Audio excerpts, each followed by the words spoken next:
দুটি toothbrush company. একবার দুটি কোম্পানি প্রাপ্তবয়স্কদের জন্য টুথপেস্ট এবং টুথব্রাশ বিক্রিতে প্রতিযোগিতা করছিল।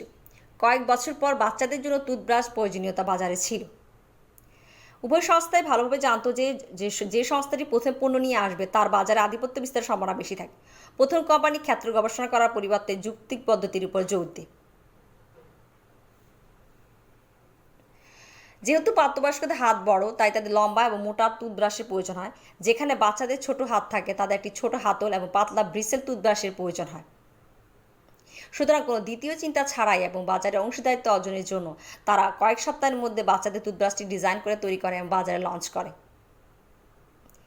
অন্যদিকে দ্বিতীয় কোম্পানিটি ব্যাপক ক্ষেত্র গবেষণা করেছে। তারা শত শত বাচ্চাদের কাছ থেকে গিয়ে দেখেছে কীভাবে তারা টুথব্রাশ ধরছে এবং দাঁত মাজছে। তারা তাদের পছন্দের উপর সরাসরি বাচ্চাদের কাছ থেকে প্রতিক্রিয়া নিয়েছিল। গবেষণার পর দ্বিতীয় কোম্পানি সিদ্ধান্ত নিয়েছে যে বাচ্চাদের প্রাপ্তবয়স্কদের মতো টুথব্রাশের দৈর্ঘ্যের হ্যান্ডেলের দৈর্ঘ্যের কিছু খাঁজ এবং ছোট ব্রিসলেস প্রয়োজন।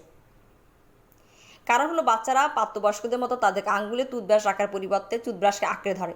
একইভাবে এই ছোট হ্যান্ডেল টুথব্রাশ দিয়ে তৈরি করার পরিবর্তে তারা একটি লম্বা হাতল সহ একটি টুথব্রাশের সাথে গিয়েছিল, যা ব্রাশটিকে কার্যকরভাবে ধরে রাখতে সহায়তা করে।